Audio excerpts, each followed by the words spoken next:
All right, it's Arsenal versus Manchester United. You all know what it is. It's all about the Premier League. Match day 4, United is playing Arsenal. Not at Old Trafford. We are going to be hosted at the Emirates Stadium.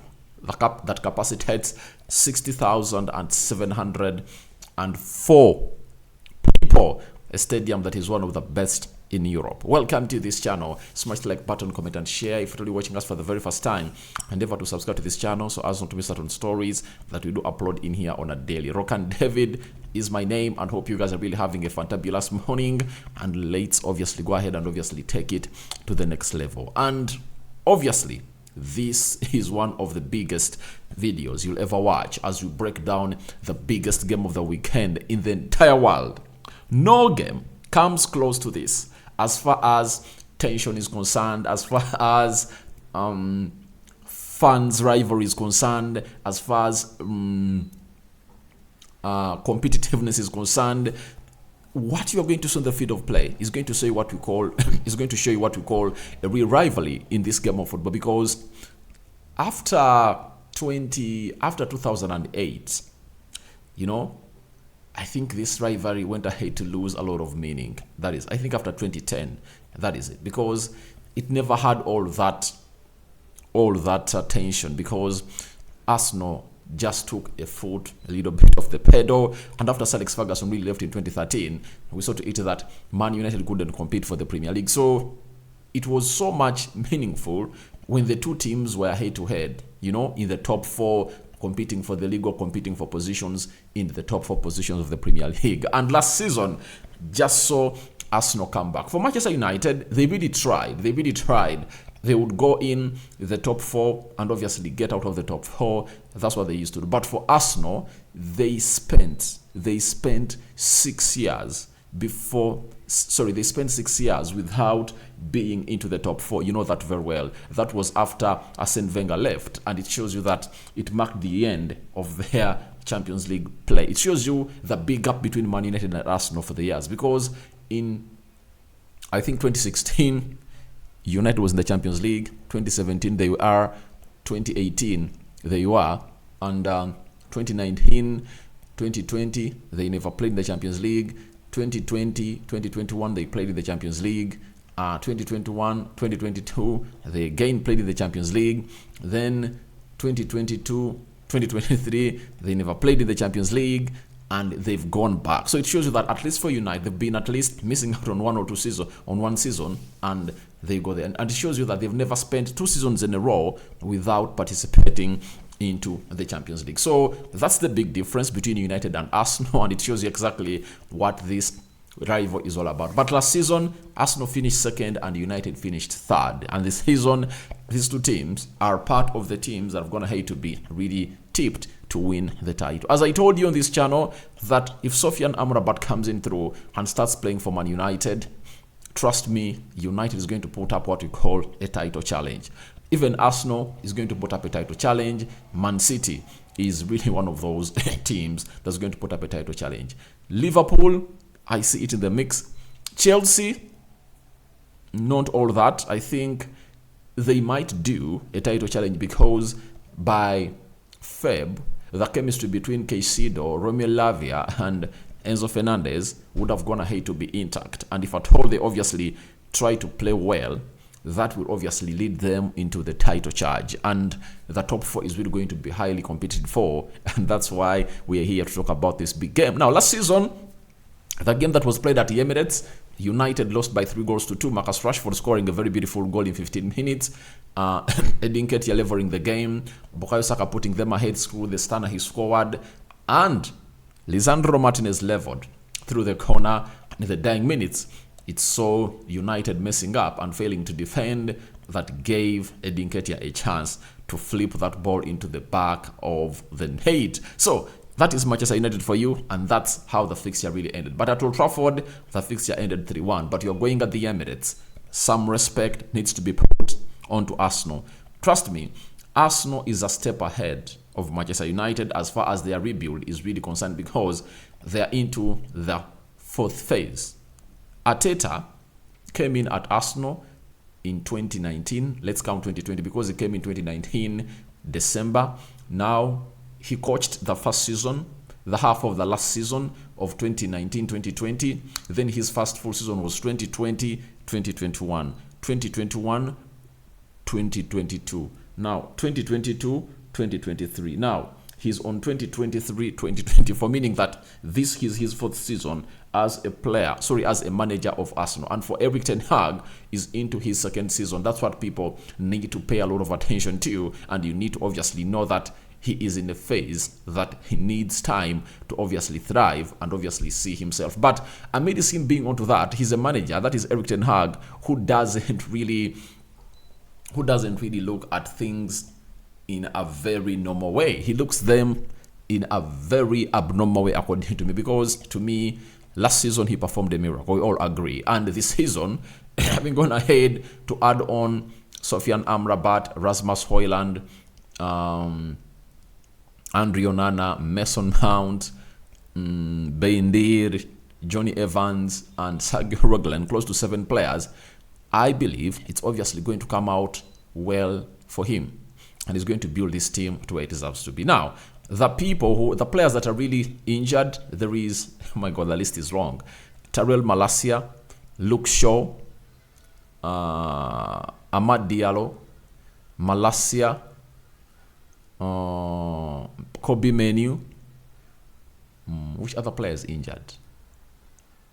There is Tom Heaton. We're having close to 6 injured players at the club of Manchester United. And there is even Rafael Varane, had even forgotten him. So all those players are going to miss out on this fixture of Arsenal versus Man United. So for Arsenal's side, they're having only one injured player. That is Julian Timber. And it shows exactly why Erik ten Hag did all what it takes to convince the board to bring the doctor of Arsenal to Manchester United. Because the fact is, Arsenal are not so much disturbed by injuries. They'll be not having like one injury, right? But for United, we had lots of injuries last season. That's why our players keep out for so long. Anton Martial, Eriksson, Donny van de Beek, Rafael Varane,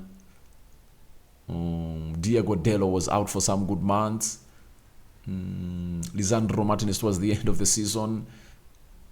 Who else? Marcus Rashford was a little bit injured. Anthony Sancho. So the entire squad, almost had injuries in the entire department. So that is it. Now let's go into the predicted starting 11 of this game of Manchester United, as Rasmus Hojlund is headed for his United debut tomorrow at the Emirates. So Ten Hag went ahead and confirmed to us that he's fit to play, and you're going to see whether he's going to be available into the starting 11 of United versus Arsenal at the Emirates. Now, the system 4-2-3-1, it's going to be a double pivot, 3 attack midfielders, 1 center forward plus 4 defenders. In goal, no doubt, it's not going to be Beindir, it's going to be Andre Onana. Andre Onana has gone ahead to impose himself into that goal of Man United. People need to obviously find the right words to say about people. Like for Andre Onana, I saw lots of people coming out and saying that Andre Onana is not a good shot stopper. But if you're going to hate to see him in his first games at Man United, he's really a very good shot stopper, if at all you've been watching him. So I believe he's a very good shot stopper.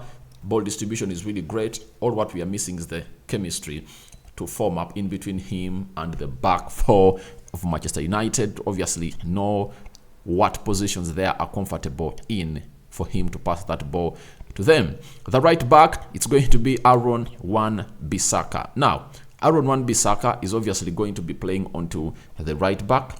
That is it. Right back of Man United, and he's going to be facing Martinelli, because I believe Martinelli is going to start as a left forward for Arsenal. And to me, even when Martinelli played against Diego Dallo at Old Trafford, there is nothing he did. There is nothing he did, by the way. Dallo closed him down very well. There is a narrative being built at the club of between the fan base of Man United that Dallo is not good at defending, but he's good. He's good. Though Aaron Wan-Bissaka is the best defender 1v1. He's really great and closes down very well. In a game like this, you'd love to see him obviously being played against Martinelli. Now, left back is obviously going to be Diego Dallo, and because we are having very many injuries, some people are going to hate to say Sergio Roglen trained with Man United yesterday and is going to train with Man United today, so he might find himself in a position of coming in through to do the job for the club of Manchester United. I tell you, no. There is no way I see Sergio Roglen start on the left back of Man United. He has not been playing games for Spurs. Even in the preseason, he was not obviously ready to play because Ange Postecoglou was not interested in his services anymore at Spurs. So I think Diego Dallo is going to be taking on Bukayo Saka, and I think he's going to close him down very well. And he'll be needing support coming in from either Garnacho or Marcus Rashford will be playing off that line to track back. Now, in the central defense, it's going to be, for me, Victor Lindelof. Obviously, because Rafael Varane is injured, is out for 4 to 6 weeks to come in through and do the job. I think he can do the job. Has shown us that even when they played against Man City, he played with Rafael Varane and they closed down Haaland very well, couldn't even have a shot on target. And this time around, he's going to be facing Edin Nketiah or Gabriel Jesus. And I believe he's a very good player, ice-cold player, and he has been at the stadium for so long. For the 7 seasons, he's going to hate to play for Man United since he came in through. He has gone ahead to put in the shift that has always been required at this club of Manchester United. Victor Lindelof on the right side of the central defense, alongside Lisandro Martinez on the left side of the central defense. Remember, Lisandro Martinez has always gone ahead to remember that he scored his first goal. Was it his? I think it was his first goal for Man United. He scored it against Arsenal at the Emirates. That is Lisandro Martinez for you. And he was really good into that mix. So that is the back four of United, and that is going to look to obviously try to keep some neatness in defense, and obviously see to it that we are watertight. Now, we go to the double pivot. It's obviously Casemiro for you. Casemiro in the double pivot, alongside who? One will say, why not bring in Scott McTominay? But I think it's going to be Eriksen. Eriksen is going to be played into that double pivot. And I'm going to be stunned if at all Scott McTominay really starts, because Eriksen, in a game like this, you'll need him. I know he's not obviously tenacious, but for the day, for a one day outing, you would obviously call for him to obviously be more aggressive and obviously cover some good distance and chase down players to obviously help us do the needful. So that is the double pivot for Man United that is going to be facing the midfield of Arsenal. So I think the Bruno the captain, is going to be played into the central attacking midfield position, and I like him there. He's one of the best number 10s in the Premier League ever since he came in through. The stats speak for themselves. Though we have gone ahead to really downplay him, but I believe he's gone ahead to put in some good shift at the club of Manchester United. That is Bruno Fernandes, and I believe he's going to obviously captain this team very well. And if at all we are intact, we can do something against Arsenal. I'm not really bothered about what the others are really saying, but I think it's going to be that midfield versus Thomas Partey, Declan Rice, and Odegaard. If Arsenal doesn't come up with such a midfield, then we are going to obviously try to go through it. But Declan Rice, Thomas Partey, and Odegaard, it's really going to be a strong midfield. And I believe that that's what Arteta is going to come in for. I don't see Arteta getting in Thomas Partey as the right back, as he has always gone ahead to do, something that is very ridiculous for me, that I don't even fancy to see it being done. Now, so Casemiro will obviously have to shield the back four and see to it that he goes ahead to connect the midfield to the attack with the help of Eriksen.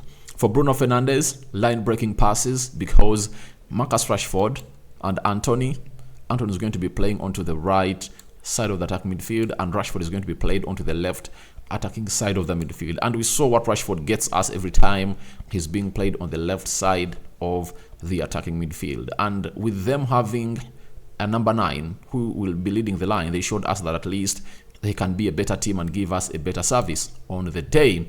So to me, I see Marcus Rashford playing off the left attacking side of the midfield, Anthony playing off the right attacking side of the midfield, and who is going to lead the line, Rasmus Hojlund or Anton Martial? Ten Hag told us that Rasmus Hojlund is fit to start. Anton Martial got in some 60 minutes in his legs for the very first time this season when we played Nottingham Forest at Old Trafford, and the manager is going to choose, I think, Anton Martial over Rasmus Hojlund. I think Rasmus Hojlund should be ushered in slowly by slowly, and the beauty is that he might get some minutes in as we play Arsenal, and he's going to play some 2 games, in the international break, that will offer him some match fitness that we've always been lacking in him. I think those games are going to act well for him to get him where he deserves to be. So that is the team of Manchester United. Antony is going to be facing, I think, Tomiyasu. There is no way I see Zinchenko starting this game because he has not been